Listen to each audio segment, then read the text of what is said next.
So we're in Clovis, California. We just finished installing new wax rings on this toilet here. We've been in this bathroom once prior. The shutoff valve was not functioning correctly, or it was leaking. Can't remember what it was, but they fussed with it a little bit during remodel, and then had us come out and put a new valve on. So we already did a document on that. That's our shutoff valve, and then that's our supply line as well.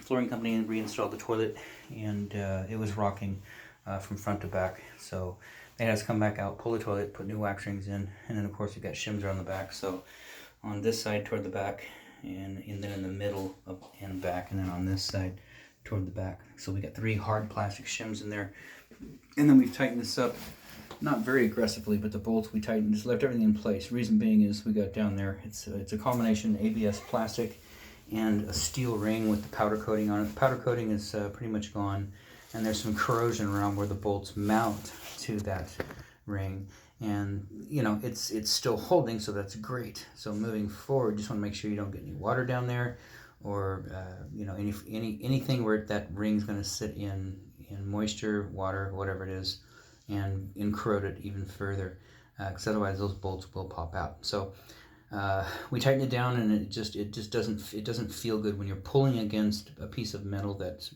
somewhat rusted. It gets very pliable, so it begins to move. We don't like that. We don't use those flanges anymore because we're doing a lot of service plumbing now, and we realized, nope, that's not what you want to put in during new construction or to remodel. Anyways, it's existing. We let the homeowner know, hey, just be gentle back here. There's no more rocking, so we've shimmed it in the back. It's sitting down flat on the floor here and where the bolts are at. So everything is good. We're going to put the caps back on here in a minute, and then caulked it back in. So I would just say no funny stuff on here. It's the toilet. You know, it's a per user experience, obviously. You know, it's rated for weight, but we don't want to get in here with a 400-pound person and start wiggling around this thing, because you will pop it loose side to side. The main thing is to support movement downward, which we've accomplished. And then, of course, no standing on it, no jumping, no dancing, nothing.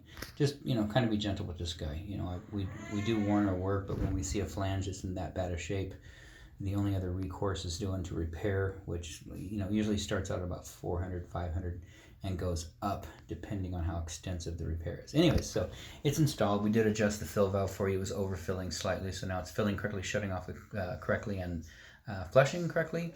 Outside of that, this installation is done.